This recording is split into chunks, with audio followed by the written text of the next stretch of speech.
Bonjour mes délicieux co-créateurs, c'est Lilou, je suis dans la magnifique ville d'Aix en Provence, dans le sud de la France. Qu'est-ce que c'est beau, ta ville est belle Valérie. Merci Lilou.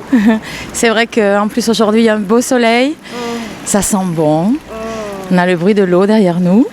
Beaucoup de fontaines ici, c'est une charmante ville. Si vous n'avez jamais visité Aix-en-Provence, il y a vraiment quelque chose de très très particulier ici, plaisant. Le cours Mirabeau, c'est vos Champs-Élysées. C'est ça, et puis c'est une ville d'eau, c'est ça, il y a des stations thermales, des fontaines partout, c'est très très beau. Alors là, on est en pleine ville, vous allez entendre des bruits de ville, des voitures, etc., voir la fontaine. Mais la conversation que vous allez entendre là me tient particulièrement à cœur parce que j'ai fait quelques séances avec Valérie. Ça ne m'arrive pas tout le temps de vraiment expérimenter le travail de quelqu'un avant de faire une interview. Et là, j'ai eu de profonds changements dans ma vie. Et je suis ravie de pouvoir faire cette interview et que tu puisses surtout expliquer ce qui s'est passé. Parce que je sais que tu es intéressée par plein de sujets. Ça fait une petite dizaine d'années que tu fais ce que tu fais autour de on peut dire, biogénéalogie, épigénétique, ça a évolué énormément, tu vas nous expliquer, parce que moi ce qui me fait halluciner Valérie, c'est qu'on puisse rapidement vraiment transformer notre vie. Et moi qui parcours le monde entier à interviewer des gens, dont Bruce Lipton que tu connais, qui parle d'épigénétique et tout. Et là, j'hallucine que dans la pratique, vraiment concrètement, les choses bougent. Qu'est-ce qui se passe? Comment tu l'expliques? Tu dois quand même un petit peu, des fois, être surprise, non? Oui, je suis toujours bluffée, toujours émerveillée. Et c'est ça qui me permet de continuer d'ailleurs à travailler et à transmettre. Ce qui se passe, en fait, c'est qu'on a découvert qu'on pouvait apprendre toute notre vie. On ne peut pas rester cantonné sur une problématique, sur ce qui a été transmis par notre lignée et verrouiller ça, parce qu'on est dans un processus d'évolution en permanence. Aujourd'hui, grâce aux neurosciences, depuis moins de 10 ans, depuis 6-7 ans, on a découvert qu'on pouvait réactiver des cellules vierges pour pouvoir créer de nouveaux réseaux dans notre cerveau. Mais bon, je vais t'expliquer un petit peu plus en détail. Et ce qui fait que toute ta vie, tu peux apprendre et évoluer sans te servir forcément des références du passé, juste parce que c'est important pour toi dans ton futur. Tu vois, et tout ce qui t'a servi, tes blocages, tes comportements inadaptés, etc., ce sont des choses, c'était des solutions gagnantes pour toi. Donc il ne faut pas non plus les jeter à la poubelle. Ça doit te servir de référence, mais pas de chaîne au pied pour t'empêcher d'avancer. Tu vois. Moi, à l'origine, j'étais venue te voir pour la jalousie, et puis il y a eu plein d'autres choses sur lesquelles on a travaillé, mais quand même, la jalousie, c'est déjà des gros... Enfin, je suppose que il y a plein de cas de figure, mais la jalousie, ça paraît... nombreuses personnes sont jalouses, et c'est quelque chose qu'on traîne, on peut traîner des années, et on essaye, mais ça nous gagne. Tous les jours, on est dans nos peurs. Comment tu vois, toi, la jalousie de ton point de vue ? Bien, il y a plusieurs degrés dans la jalousie. La jalousie, c'est quelque chose de très sain.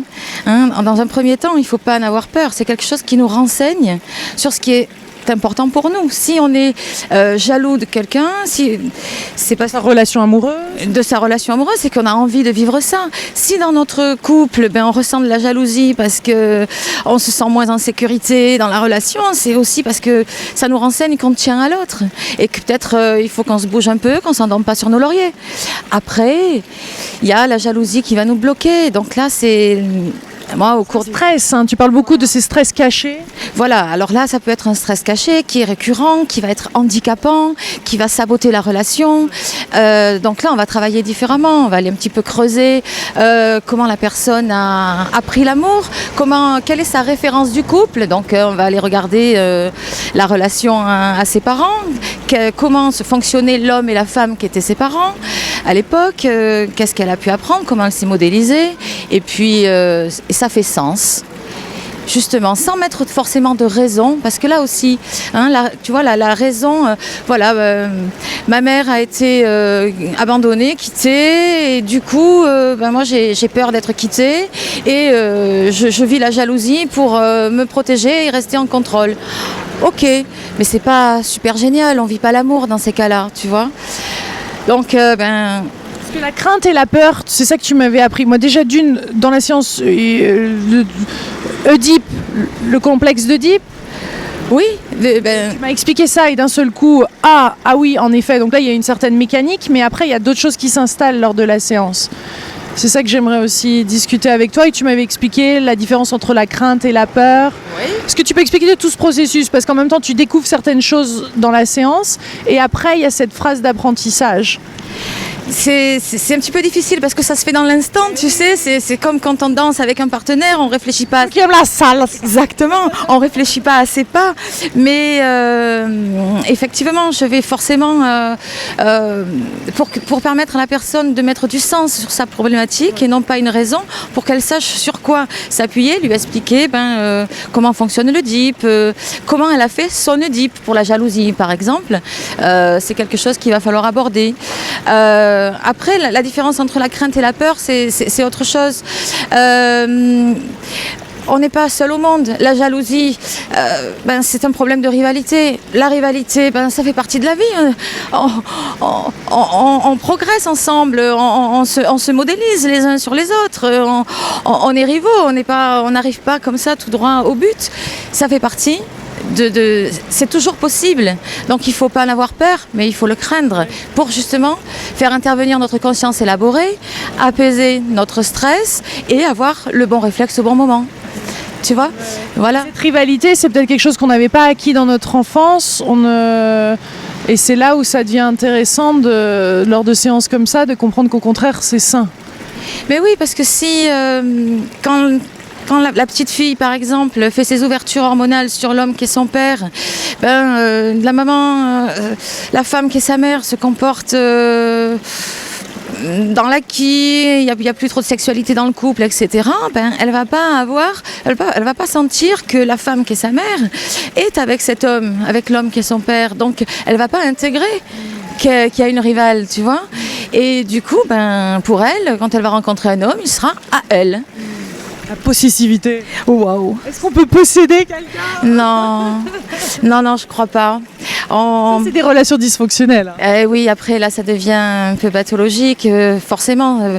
Vu que c'est une quête impossible, on bascule dans l'attente, dans la recherche de sécurité, dans la domination, dans le contrôle, et encore une fois, on ne vit pas l'amour.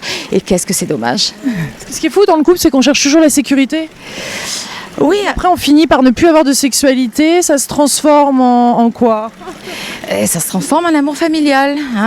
Et ça, t'en parles beaucoup, ça. Et j'en parle beaucoup parce que là, on touche à l'ordre du sacré, Lilou. Tu vois, c'est de la consanguinité, on va dire. Et ça, c'est un programme d'extinction de l'espèce. Donc, parce qu'on ne se rend pas compte, mais au travers de tous nos comportements, on donne des informations à notre cerveau émotionnel. Et lui, qu'est-ce qu'il fait? Il les verrouille, il les ancre en nous et il va donner l'information à la cellule. Et là, on peut dysfonctionner, voire avoir des symptômes, des pathologies. Enfin, ça peut aller loin. Très très loin. Des conflits de procréation, on peut s'inverser, fonctionner comme diminuer nos atouts de femmes et fonctionner comme des hommes. Enfin, tu vois, c'est... Non, ça peut aller très très loin. Peut-être pas sur 1 ou 2 générations, mais il ne faut pas penser qu'à nous, il faut penser aussi au futur. Ouais, alors ça secoue par contre, parce que je me souviens d'une des séances qui a été plus sur un sacrifice qui peut se passer et qu'on peut transmettre de génération en génération. Et là, quand on fait ce genre de séance, c'est encore différent. Mais quel travail en profondeur. Parce que moi, si je veux être mère quand même... À la suite de cette séance, ça m'a tellement secoué que là, c'est devenu une évidence à 37 ans que je voulais être maman. Et quel magnifique cadeau de le savoir et de pouvoir être authentique face à ça, de pouvoir être vrai, de le sentir, de sentir cette énergie créatrice en nous qui bouillonne. Et après, peu importe la manière dont ça se matérialise ou ça se manifeste, mais au moins c'est libéré, c'est ça. C'est ça le but, parce que ça c'est une force créatrice quand même. La femme moderne, il y a 3 piliers. Oui, 3 piliers. Mais la force créatrice, c'est que tu as accès maintenant, parce que parfois on a tendance à mener notre vie, à vivre notre histoire d'amour, notre couple, mais on n'a pas accès, que le couple, c'est le programme de reproduction et que l'intention cachée, elle est là. Et on peut saboter les choses. Donc c'est ça, là, tu as travaillé là-dessus et ça a ouvert plein de choses et je l'ai vraiment senti et je suis très heureuse d'avoir pu partager ça avec toi, Lilou. Vraiment. Comment tu peux expliquer pourquoi c'est aussi rapide? Qu'est-ce qui se passe dans le corps? Quelle est la mécanique derrière tout ça? Parce qu'après, il y a une phase d'apprentissage, on va en parler, mais quel est le processus en fait? D'abord, il y a la prise de conscience. Donc tu vas toucher un point en toi où ça va s'ouvrir. Tu vois, quand on a cette prise de conscience, on déverrouille des encodage neurochimiques et on ouvre la porte. C'est comme si on ouvrait des portes. Après, c'est vrai qu'en fin de séance, je t'ai proposé, et je propose en général en pratique épigénétique, une phrase d'apprentissage pour permettre à la personne, quand elle se retrouve face à sa problématique, dans l'expérience, dans l'émotion qui ne lui donne pas satisfaction, de donner une information à son cerveau. Ça va passer par le cerveau intelligent, le néocortex, pour pouvoir toucher le cerveau émotionnel, le big boss. Hein. On sait que c'est lui qui a 10 coups d'avance, qui prend... Il y a Big Boss et Big Boss. Le big boss de notre corps. Après, il y a le big boss... mais bon, c'est encore autre chose. Et donc, si tu veux, par cette prise de conscience, tu te dis, tiens, là, je suis dans ma problématique. Alors, tu te juges pas, tu t'en défends pas, tu te dis pas, oh là là, j'en suis encore là, ça craint, que vont penser les autres. Non, notre problématique, si elle est là, c'est qu'elle nous a aidés à être ce que l'on est jusqu'à aujourd'hui. Sauf qu'aujourd'hui, on a conscience que ça ne nous donne plus satisfaction. Donc, on donne une info qui est beaucoup plus alignée à notre programme naturel d'individu. Parce qu'il faut savoir une chose, Lilou, hein, à chaque fois qu'on s'éloigne de ce qui est naturellement prévu pour nous, tout se complique. Que ce soit au travers de nos comportements, de ce que nous renvoie la vie, de notre énergie, de nos symptômes, de nos pathologies, tout se complique. Parce qu'en pratique épigénétique, justement, c'est de vraiment ramener la personne à son programme naturel d'individu. On a tout en nous pour mener la vie que l'on souhaite aujourd'hui. Beaucoup plus de facilité, de fluidité, de créativité. C'est ça. C'est ça, on crée notre vie. Et là, je suis ici avec toi aujourd'hui parce que je suis à 100% d'accord avec tous les messages que tu partages. Tu vois, on a tout en nous. Et on s'en éloigne parce que, en fonction de ce qui nous a été transmis par nos parents, par notre lignée, en fonction de ce que l'on a appris, de nos croyances, comme le dit si bien Bruce Lipton, tu vois, c'est de nos peurs, et tout ça, on s'éloigne de notre potentiel. On a un potentiel extraordinaire. Tu le découvres ça tous les jours? Tous les jours. Même sur des gros cas, je veux dire des femmes qui ont été violées, je suppose que c'est pas le même processus, ou des hommes qui ont subi des attouchements, je veux dire ça c'est courant. Bien sûr, sur des personnes qui ont des cancers, sur des personnes qui ont vécu des événements traumatiques, bien sûr. Et donc tu libères quelque part, après c'est pour libérer cette force de vie, comment tu appelles ça, ton corps, même le corps doit changer, tu as parlé tout à l'heure de neuroplasticité, mais il y a une vraie transformation en plus physique qui s'opère. Bien sûr qu'il y a une transformation qui s'opère puisqu'on a un nouveau accès à soi et tu sais, on arrive au monde avec notre programme naturel, on a tout en nous, on a tous nos gènes, sauf que au travers de ce que l'on va vivre et de nos croyances, de notre état d'esprit, nos gènes vont se rendre silencieux. Aujourd'hui, on sait que les gènes se réactivent ou se rendent silencieux en fonction de quoi? De notre environnement, de notre alimentation, de notre état d'esprit, de nos comportements. Donc, quelque part, travailler dans l'apprentissage en pratique épigénétique, c'est aussi modifier son état d'esprit. C'est ouvrir le champ des possibles. Tu vois ? Ce qui est bluffant, c'est que c'est cette phrase-là. Il est vital d'apprendre en toute sécurité, c'est ça. Donc, c'est quand même un message fort. On parle de la vie. Oui. D'abord, il faut aussi... Il est très important d'accepter que ça, c'est pas acquis. Parce qu'attention, en pratique épigénétique... Oui, il y a les deux... On ne remet pas en question l'acquis. L'acquis, c'est le sacré, c'est notre programme naturel d'individu. Donc ça, c'est pas acquis. Humilité, ça, je sais pas faire, j'ai pas appris, ça m'a pas été transmis. Ok. Et derrière, je vais apprendre à avoir un nouvel acquis qui va sensiblement modifier mes comportements et faire intervenir donc la neuroplasticité et créer un nouveau petit réseau synaptique, une nouvelle petite connexion électrique dans le cerveau.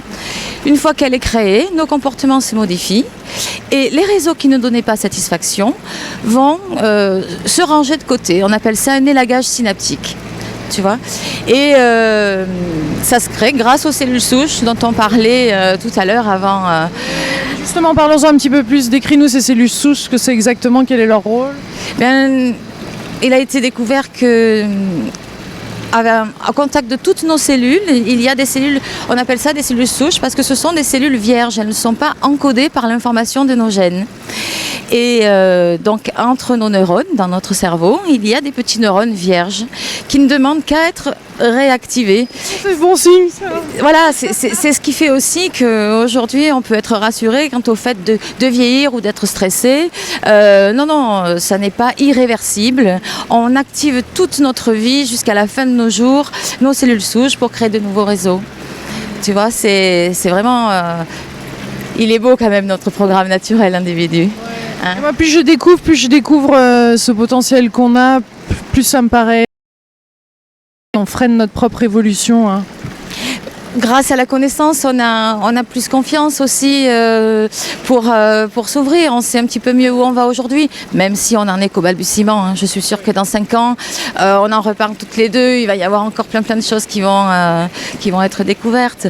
Là, la dernière découverte, c'est que pour faire passer l'information, donc quand on lit la phrase d'apprentissage, pour pouvoir réactiver nos ressources, qu'est-ce qui se passe? Bien, on passe par le cerveau intellectuel pour qu'il donne l'information au cerveau émotionnel, le système limbique. Ça passe par le tronc cérébral qui est protégé d'une petite gaine qui s'appelle le système réticulé activateur.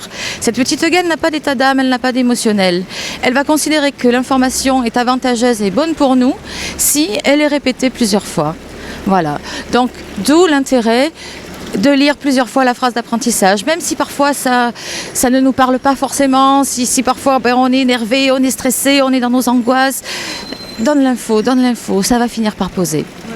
Voilà. Pourquoi il y a des personnes, parce que moi ça a bougé très rapidement avec moi, pourquoi ça bouge plus rapidement pour certains que pour d'autres? Parce que moi je la répétais naturellement de temps en temps, mais c'est jamais venu vraiment à partir de la séance que j'ai eu à vraiment j'ai eu ces moments, j'ai pas eu vraiment de montée justement, il y a plus eu tout ce stress, tu vois, il était plus là, donc je continuais de le lire et à un moment, au bout d'un mois, clairement ça s'était installé, même avant j'ai l'impression tout de suite, c'est ça qui est bluffant, mon cerveau n'arrive pas à comprendre ça, tu vois.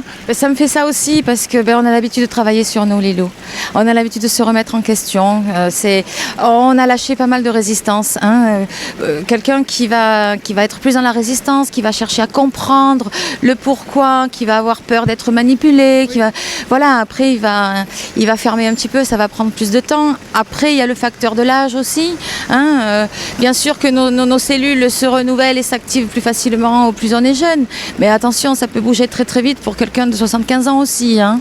Ça dépend. C'est une gymnastique. C'est comme un muscle, tu vois, quand ton muscle est entraîné à courir, tu vas être plus performante. Là, ça tient presque de l'ouverture, du lâcher prise aussi quelque part. C'est ça, c'est le lâcher prise, c'est que tu vas pas y mettre de résistance. Ça t'a parlé en séance, tu prends l'info, tu l'appliques.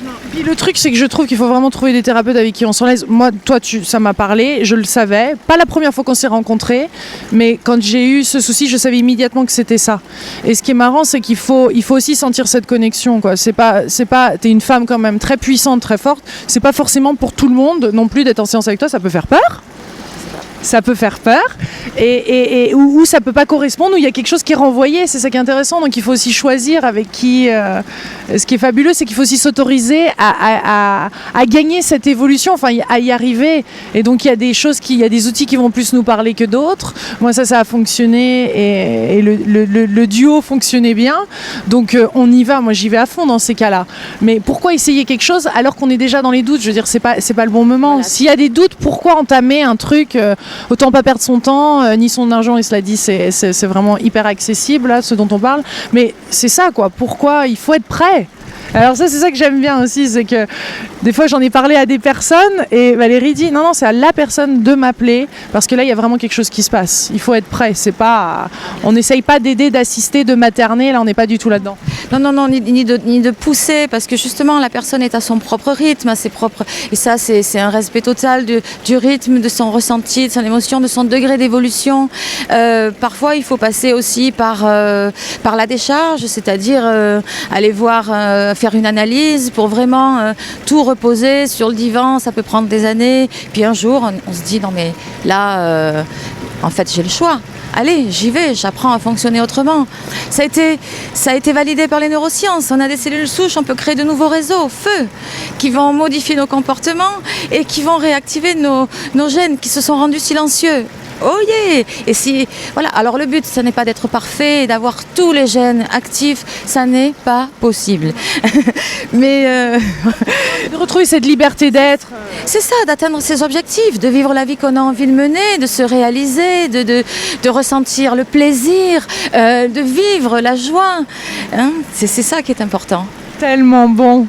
Un petit mot de la fin, quelque chose dont on n'a pas parlé, qui est important de mentionner. Enfin, je sais que c'est un sujet qui est tellement riche, mais si tu as quelque chose spontanément que tu as envie de dire ou d'ajouter. Non, pas particulièrement. Je suis juste ravie de partager ce moment avec toi. Très honorée. J'adore tout ce que tu mets en place, tout ce que tu partages avec nous. Et voilà, j'avais un peu le trac et je me sens très très heureuse en même temps. Génial, tu étais magnifique, Mehdi co-créateur. On vous adore, on vous embrasse très très fort d'Aix-en-Provence. Gros bisous à vous. À bientôt.